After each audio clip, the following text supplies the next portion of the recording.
Doctor પર rape હત્યા કેસમાં માત્ર સંજય આરોપી, સીબીઆઈની ચાર્જશીટ દાખલ. પશ્ચિમ બંગાળના કોલકાતાની આરજીકર હોસ્પિટલમાં જુનિયર ડોક્ટર પર રેપ બાદ હત્યાના કેસની તપાસ કરી રહેલી સીબીઆઈએ પ્રથમ ચાર્જશીટ દાખલ કરી છે, જેમાં રેપ અને હત્યા માટે એકમાત્ર સંજય રોયને આરોપી બનાવવામાં આવ્યો છે કે જેની ઘટનાના બીજા દિવસે ધરપકડ કરવામાં આવી હતી. સીબીઆઈએ ગેંગરેપ થયો હોવાના દાવા ફગાવ્યા છે અને માત્ર સંજય દ્વારા જ આ જઘન્ય અપરાધને અંજામ અપાયો હોવાની સ્પષ્ટતા કરી છે.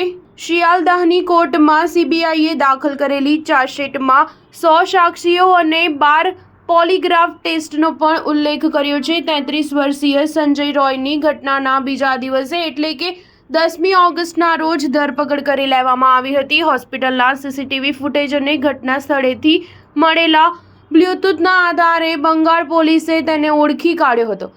બાદમાં સમગ્ર મામલો સીબીઆઈને સોંપવામાં આવ્યો હતો. પોલીસ અને પીડિતાના પરિવારનો દાવો છે કે આ ગેંગરેપનો મામલો હોઈ શકે છે. જો કે સીબીઆઈની પ્રાથમિક તપાસમાં સામે આવ્યું છે કે ગેંગરેપ નહોતો થયો.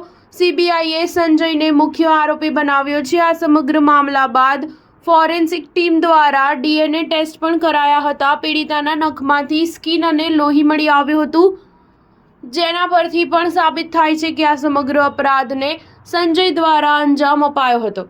સીબીઆઈએ ઘટનાના 58 દિવસ બાદ દાખલ કરેલી ચાર્જશીટમાં ગેંગરેપની કલમો નથી લગાવી. 45 પાનાની ચાર્જશીટમાં સીબીઆઈએ સંજય રોયને રેપ અને હત્યાનો આરોપી બનાવ્યો છે. જો કે હજુ પણ આ મામલે એજન્સીએ તપાસ પૂર્ણ નથી કરી.